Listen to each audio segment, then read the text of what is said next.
네, 우리 어머님들이 지금 어성경 그거 하고 계시잖아요. 지금 엄청 열심히 하고 계십니다. 성경을 구약을 이미 뗐고 네, 지금 신약을 공부해 가고 계십니다. 이렇게 막 눈도 잘 안 보이고 침침하고 그런데 막 성경을 막 찾아다니시면서 읽고 계십니다. 하루에 못해도 2-3시간은 아마 집중하시고 시간을 쪼개서 이렇게 읽으시면서 말씀도 읽고 교재도 읽고 이렇게 해 가고 계시는데 한 분도 낙오가 없이 잘 가고 계십니다. 신약은 구약에 이렇게 뿌리를 두고 가거든요. 그래서 구약과 신약이 어떻게 연결되는지, 그래서 구약을 통해서 선지자들을 통해 하나님께서 말씀하신 그 말씀이, 예언의 말씀이 어떻게 예수 그리스도 안에서 성취되는지를 신약을 통해 보고 계시는데 막 왔다 갔다 하냐고 정신이 없습니다. 그래서 그 모습 보면서 저희가 교회가 우리 어머님들 응원해드리면 좋겠다. 그래서 선물 하나 준비했습니다. 어성경 저 성경책인데요. 정말 축복합니다. 네. 축복합니다. 정말 축복해드리고 싶었어요. 네, 이렇게 성경책 자체를 말씀 읽는 것 자체가 사실 쉽지 않은 그런 연세에도 말씀을 이렇게 공부하시고 배워가시는 일들을 너무 기뻐하시고 그렇게 하고 있습니다. 그래서 우리 교회를 위해서 성도님들을 위해서 말씀 더 열심히 하시고 주님 만나시고 깊이 이해하셔서 계속해서 더 많이 기도해 주시고 축복해 주시면 좋겠습니다. 이렇게 성경 말씀을 내가 내 손으로 언제든 읽고 싶을 때 읽을 수 있다는 것이 얼마나 감사한 일인지 사실 우리는 아마 잘 모릅니다. 역사를 조금만 이렇게 공부해 보면 과거 중세 시대에는 그 교황과 일부 사제들 외에는 성경책 자체를 볼 수가 없었어요. 왜냐하면 라틴어로 되어 있었기 때문에 언어 자체를 몰랐고 읽어도 해석이 안 됐습니다. 그러니까 교황이 해석해 주는 대로만 그냥 그런가 보다 하고 이렇게 따르는 거였죠. 그런데 그 중세 카톨릭 교회가 점점 권력에 취해서 타락했잖아요. 점점 타락하면서 말씀의 해석과 말씀의 방법을 사람들에게 왜곡돼서 가르치기 시작했고 부패하기 시작했습니다.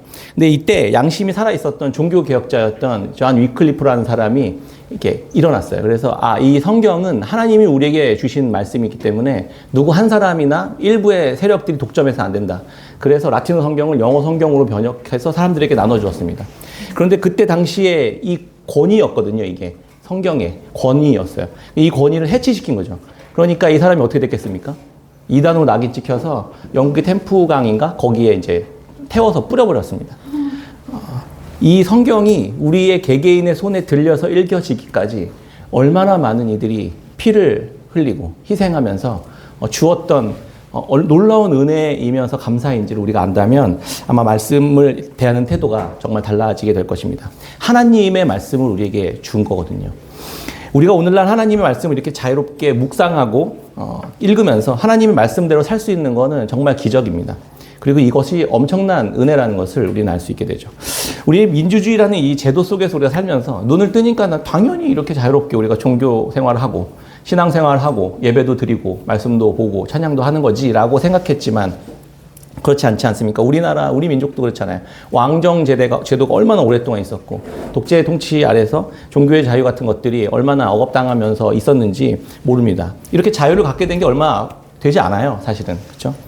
네, 종교의 자유가 보장되지 않는 나라가 그런 북한의 같은 공산주의 독재 시스템 안에서는 종교의 자유가 완전 박탈당하면 하나님의 말씀은 내가 읽고 싶어도 읽을 수가 없는, 지금도 여전히 그뿐만이 아니라 인권, 사람의 권한의 권리마저 박탈당하고 이렇게 철저히 유린되는 그런 인권, 기본권마저 박탈당하는 그런 고난을 지금도 여전히 다른 나라에서는 당하고 있지 않습니까?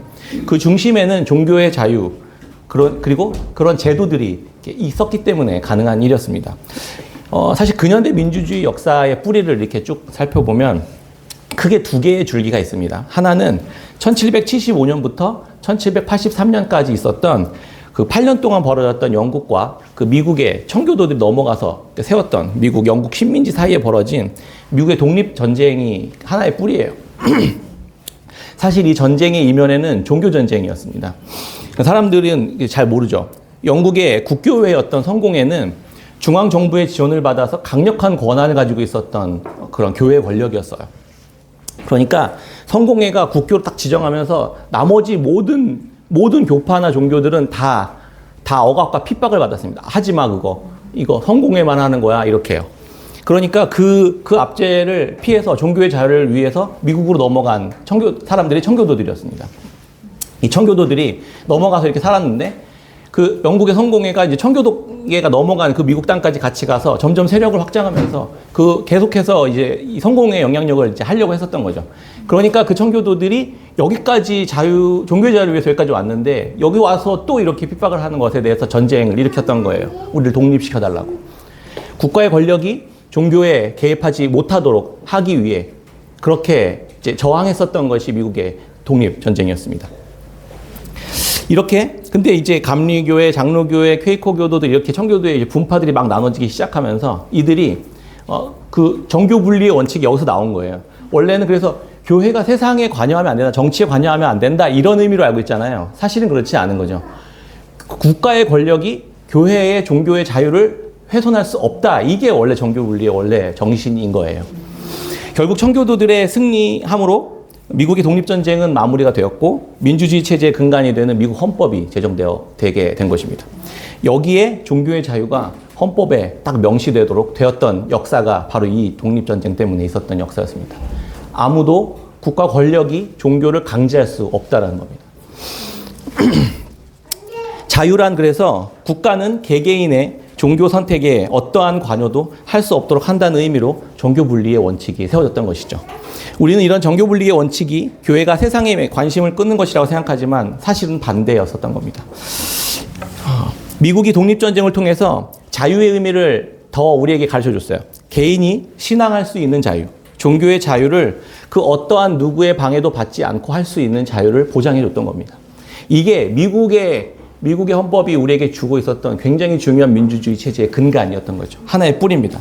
이게 자유의 근간입니다. 이게 이 헌법의 영향이 우리나라로 고스란히 들어오게 되는 하나님의 은혜가 있어서 우리나라의 헌법이 청교도의 영향을 받고 그 미국의 헌법의 영향을 받아서 지금 우리가 이렇게 자유를 누리고 있게 되었던 것입니다. 하나님의 은혜죠. 감사할 수 있는 너무나도 감사한 이야기입니다. 또 다른 하나의 줄기가 있습니다. 또 하나의 줄기는 이 미국의 독립전쟁 영향을 받아서 1789년에 프랑스에서 일어났었던 프랑스 대혁명입니다. 당시 프랑스는 국가 권력과 종교 권력이 이렇게 하나가 돼가지고 걔네도 똑같이 타락했어요. 그래서 막 백성들을 탄압하고 고열의 세금들을 막 탈취하기 시작했습니다. 그러니까 백성들이 너무 살기가 힘들었던 거예요. 교회가 앞장서서 그런 일을 하고 있으니까 그거에 대해서 들고 일어났었던 혁명이 바로 프랑스 혁명이었습니다. 그러니까 교회고 뭐 국가고 나발이고 다 필요 없어. 우리에게 통제하고 우리를 가로막으려고 하는 그 모든 세력들 다 물러나. 우리가 통치하고 우리가 다스릴 거야라는 그 혁명이 바로 프랑스 혁명이었던 겁니다. 교회 하나님 이거 다 지긋지긋하다. 이제 더 이상 세상의 권력 자리에 교회 들어오지 마. 거꾸로 이렇게 된 것이죠. 프랑스식 이래서 독립혁명은 세상에 교회가 일절 관여하지 못하도록 철저히 세상 속에서 하나님을 몰아내 버렸던 방식의 자유를 취득하게 됐던 겁니다. 이게 자유예요. 그러니까 하나님으로부터의 자유였던 거죠. 하나님으로부터 우리는 자유할 거야. 이렇게 이 혁명의 가치가 뿌리가 시작되었던 겁니다. 우리에게 그 프랑스 혁명의 기치가 이거였어요. 우리에게 금지하는 모든 것을 금지하라. 이게 기치였습니다. 하나님이든 교회든 우리를 금지시키려고 하는 모든 것들로부터 우리는 자유할 거야. 라고 주장했었던 게 프랑스 혁명의 정신이었습니다. 그러면 남는 게 뭘까요? 다 몰아내버리면 우리가 남는 거죠. 우리가 법을 만들고 우리가 원하는 질서, 우리가 추구하는 욕구와 자유를 마음껏 추구할 거야. 그걸 보장해. 이래서 이 법이 이렇게 제정되었던 것이죠. 이렇게 두 개의 커다란 민주주의의 줄기가 있었던 겁니다. 그 인본주의를 기반으로 한 민주주의의 토대가 이렇게 형성된 것이죠. 모든 권위, 모든 문화, 모든 질서를 거부하고 개개인의 자유와 선택이, 권한이 최고의 가치를 갖도록 하는 문화가 만연해지게 된 것입니다. 그래서 자유에는 두 가지 자유가 있어요. 무엇으로부터의 자유, 그리고 무엇을 향한 자유. 이 두 가지 자유가 건강하게 활용될 때 진정으로 우리가 아름답고 행복한 삶을 살아갈 수 있게 되는 것입니다. 성경에서 말하는 자유는 세상이 말하는 자유와 그래서 다를 수밖에 없습니다. 세상은 자유를 아무런 제한 없이 마음대로 하는 것이라고 정의 내리는 것이죠.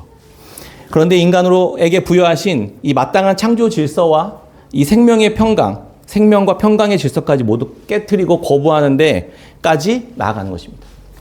하나님조차 나한테 이래라 저래라 할 수 없어 라고 주장하는 것이죠. 말씀의 권위를 몰아내고 거부하는 것을 자유라고 정의 내린 것입니다. 그 중에서 나의 결정이 가장 중요한 가치가 되는 것, 이게 세상이 추구하는 자유의 정의입니다. 하나님을 벗어난 인간이 과연 어떻게 됐을까요? 성경의 무한한 역사 속에서 우리에게 말해주고 있습니다.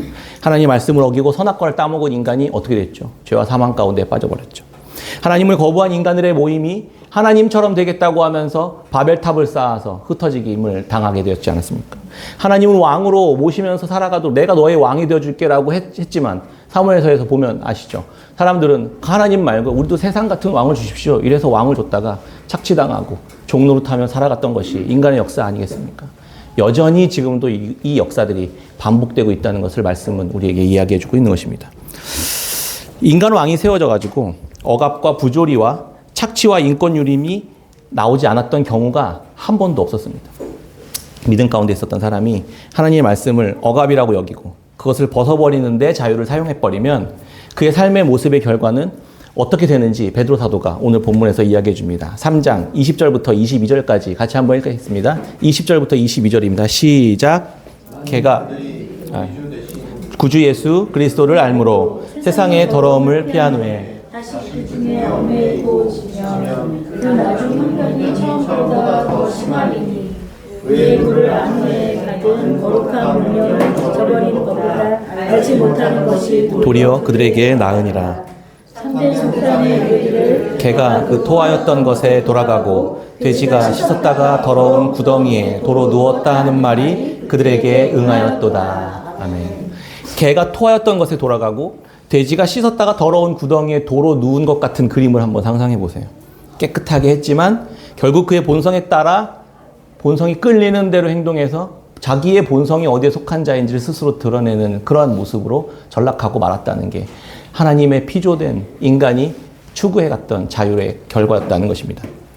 그가 원래 있었던 곳, 그가 원래 나왔던 곳으로 돌아가는 것입니다. 거짓 교사와 거짓 선지자들이 애초에 의와 진리와 생명 가운데 진리 안에 있지 않았던 자신들의 원래 있었던 본성대로 되돌아가는 것입니다. 그게 합당하고 자연스럽고 당연한 것이죠. 교회 안에 교묘히 들어온 이 거짓 선지자들과 거짓 교사들은 성도들에게 자신들이 자유를 주겠다고 주장했습니다. 우리가 자유를 줄게. 너희들에게. 우리가 가르치는 대로 하면 돼. 알려주는 대로 하면 돼. 라고 이야기했습니다. 세상에 속한 것을 마음껏 누리고 쾌락적으로 사용해 줄 수 있도록 해주겠다. 이렇게 의미에서 자유였던 거죠. 마음껏 할 수 있는 자유. 아까 이야기했었던 그 두 번째 줄기의 자유요. 그 자유는 결국 하나님으로부터 멀어지고 죄와 사망과 썩어짐에 더러움에 빠져서 종노릇하는 그런 삶을 가져다 줄 뿐이었습니다. 거짓 선지자와 거짓 교사의 모습은 두 가지 모습으로 정리할 수 있는데 하나는 무신론적 세속주의고 또 하나는 쾌락주의적 세속주의입니다. 이게 뭐 용어가 어렵지만 하나씩 볼게요. 무신론적 세속주의는 하나님과 탐욕이 만나는 거예요. 섞이는 거예요. 하나님과 욕망, 욕구, 소유 이런 것들이요. 그게 섞인 자들입니다. 이들은 겉으로는 하나님 믿는다고 하지만 세상의 욕망과 욕구들을 교회 안으로 가져 들어와서 막 섞어버립니다. 외식하는 것이죠. 예수도 믿고 복도 받고 이거요. 이게 무신론적 세속주의자들의 모습입니다. 예수도 믿고 복도 받읍시다. 천국도 가고 이 땅에서 안락함도 누립시다. 이게 무신론적 세속주의자들이 탐욕적으로 주장했었던 주장이었습니다. 예수님도 믿고 예배도 열심히 해야 됩니다. 그러나 세상에서도 성공해야 됩니다. 섞이는 것이죠. 복도 받고 다 받고 이 복도 받고 저 복도 받고 허망하고 쓸모없는 자랑들로 이들은 가득 차 있는 것이죠. 세상의 자기개발과 성공의 원리들을 가져와서 말씀에만 순종하려고 하는 성도들을 미혹하는 이 발람 선지자의 태도들의 모습들을 볼 수 있게 되는 것이죠. 두 번째 세속주의적 쾌락주의자는요. 용어는 좀 어렵지만 하나님과 쾌락, 음란을 섞어버리는 거예요. 말씀과 음란. 그래서 이들은 믿음과 복음은 그것대로 중요하게 여기고 이와 함께 육신이 추구하는 이 쾌락적 정욕이 있잖아요. 이것들을 마음껏 추구해도 괜찮다 이렇게 주장했던 사람이었습니다. 쾌락주의적 세속주의자. 미각, 청각, 시각, 내가 보고 맛보고 누리고 즐기고 하는 그 모든 것들이 복이라고 주장했었던 것이죠. 욕구와 욕망, 그것 자체는 나쁜 게 아니에요. 우리 인간은 모두가 다 욕구와 욕망이 있습니다. 잘못된 것은 이 욕구와 욕망이 추구하는 방향, 어떤 대상을 추구하느냐, 어떤 목적을 위해 사용하느냐, 어떤 동기로 이것을 사용하느냐에 따라 달라지는 것이지 그것 자체가 악한 게 아니라고요. 그래서 첫 번째는 세 가지 정도로 정리할 수 있는데 이들의 모습이요. 첫째는 무절제와 무질서입니다. 제한 없이 계속 막 먹어보세요. 어떻게 되는지. 자유를 그렇게 막 먹는데 끝없이 먹는데 사용하면 어떻게 되죠? 건강이 망가지는 거죠. 생명이 위협을 받게 되는 거죠. 그래서 무질서와 무절제가 목표를 넘어서는 순간, 어느 한계에서는 넘어서는 순간 죄가 되는 것입니다. 너가 원하는 대로 마음대로 살아라, 끝까지 살아라. 이게 자유라고 이야기하지만 그것은 결국 자기를 스스로 파괴하는 것입니다.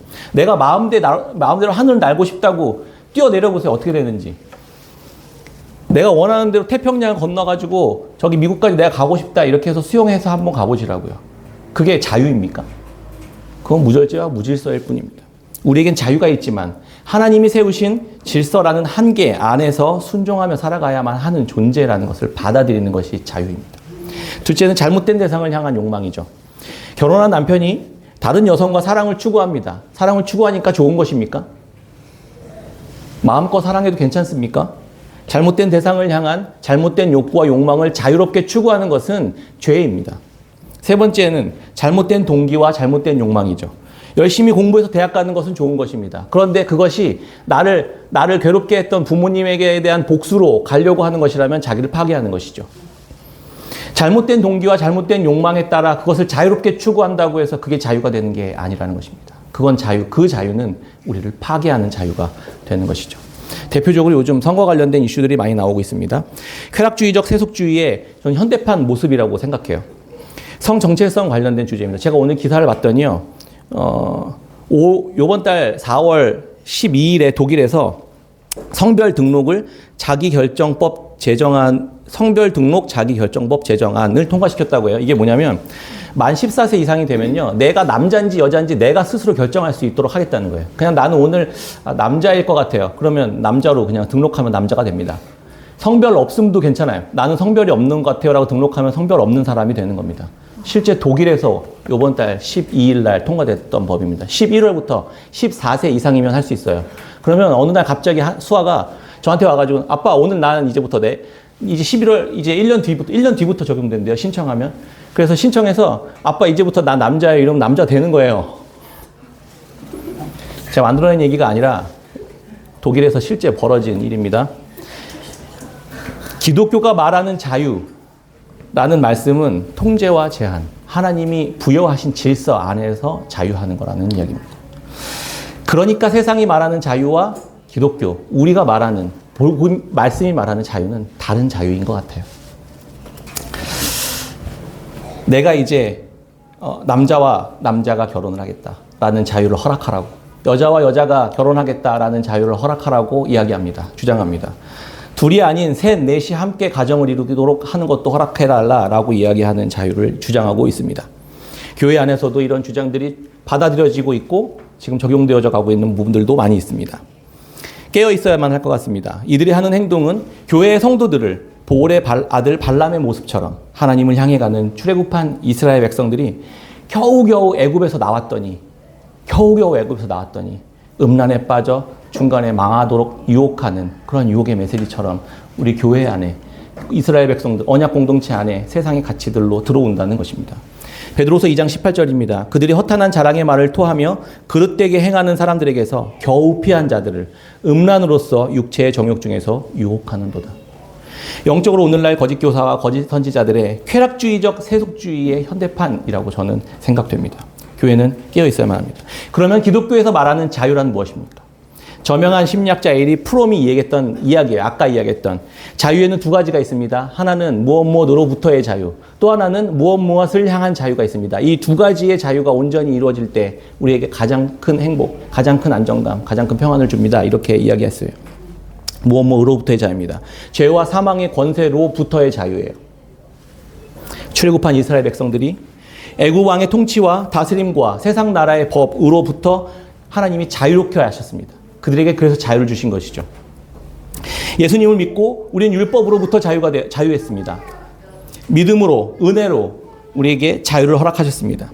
거짓 교사와 거짓 선지자들은 그 자유로 마음껏 쾌락을 누리라고 이야기합니다. 믿음으로 구원받았으니까 이제 그런 것들은 괜찮다고 주장하는 것이죠. 그것이 베드로는 그것을 자유로 악을 가리는 행위다 이렇게 이야기합니다. 베드로전서 2장 16절에서 그렇게 이야기하죠. 그렇게 경고합니다. 그건 자유가 아니라 자유로 악을 가리는 행위라고요. 무엇을 향한 자유가 있습니다. 이제 그 자유를 가지고 이제 어떻게 사용할 것인가가 되게 중요하죠. 어떻게 사용합니까? 출애굽한 이스라엘 백성들이 그 자유를 어떻게 사용합니까? 하나님이 약속하신 약속의 땅 가나안을 향해 가는 자유로 사용합니다. 다른 데 쓰는 자유가 아니라 하나님이 말씀하신 그 말씀, 하나님이 약속하신 그 약속을 내가 목숨을 다해 이루어가는 자유로 사용한다는 것이죠. 그게 진정한 의미에서 자유입니다. 우리는 하나님의 백성으로 하나님의 교회로 부름받았습니다. 하나님의 창조 질서에 따라 살아가도록 지어졌고 적극적으로 하나님이 세우신 목적대로 살아야 하는데 그 자유를 사용해야만 합니다. 한 남자와 한 여자가 결혼해서 생명을 낳고 가정을 이루고 그 창조 질서의 목적대로 살아가는 것입니다. 생육하고 번성하고 땅에 충만하라는 하나님의 말씀대로 순종하고 우리에게 주신 자유를 그것을 이루는 데 사용하는 것입니다. 지혜자매가 임신 당뇨로 고생하고 있습니다. 지혜자매는 이제 아무 것이나 먹을 수가 없어요. 내가 마음껏 먹을 수 있는 자유와 권리가 있습니다. 그런데 보니까 떡 한 조각도 안 먹어요. 내가 그렇게 좋아하는 라떼, 그 커피 한 잔을 못 먹습니다. 아니요, 안 먹어요. 왜요? 자기가 있는 자유로 뱃속에 있는 이 조이가 행여나 잘못될까봐 그 아이를 지키기 위한 자유로 나의 모든 자유를 희생시켜버립니다. 이게 기독교가 말하는 자유입니다. 하나님의 말씀에 그 말씀을 사수하기 위해 나의 모든 자유를 희생시켜버리는 자유. 그게 예수 그리스도께서 우리를 향해 보여주셨던 자유의 참된 모습이었습니다. 하나님의 말씀을 지키기 위해 나의 생명을 내어주기까지 나를 다 포기하고 나의 모든 권한과 권리, 하나님의 아들의 권리까지도 포기해버리는 그 자유. 하나님의 말씀, 우리를 살리기 위한 그 자유. 그렇게 사용하셨던 것입니다. 말씀을 맺습니다. 거짓 선지자와 거짓 교사는 그들이 부여받은 자유로 악을 가리는 데 쓰고 간신히 구원받은 성도들을 다시 유혹해서 음란과 탐욕 가운데 빠지도록 하는데 쓰는 자들이었습니다. 이들은 개가 토하는 것에 돌아가서 그것을 다시 집어먹는 개됨의 본성으로 되돌아가는 자들이었습니다. 애초에 그들은 의와 진리와 생명과 말씀과 관계가 없는 자였던 것입니다. 그게 본성이에요. 그럼 우리의 본성은 뭡니까? 우리는 예수 그리스도 그분의 희생과 십자가의 은혜로 인해 우리는 자유케 된 자들이라는 본성, 우리는 그분 안에서 새롭게 부활의 생명을 살아가는 자들이라는 본성에 따라 살아가는 자유로 이제 사용하는 그러한 자들이 교회라는 것입니다. 이제는 자유로 악을 가리는데 예수도 믿고 복도 받고 탐욕과 쾌락을 마음껏 추구하는 그 자유가 아니라 예수 그리스도 안에서 나의 모든 권한과 권리들을 다 부정당하고 예수 그리스도께서 보이신 삶의 방식대로 살아가는 삶을 통해 하나님의 사랑과 의와 진리와 거룩과 깨끗함이 우리 성도님들 안에 아름답게 드러났으면 좋겠습니다. 그 어떤 것도 우리의 자유를 막을 수 없습니다. 오직 예수 그리스도와 그분의 말씀을 따라 하나님의 율법을 목숨 걸고 사수하며 그분의 나라를 그 평화와 샬롬의 나라를 이뤄가는 저와 여러분들, 우리 깨끗한 샘교회 성도님들이 다 되시기를 주의 이름으로 축원합니다. 아멘.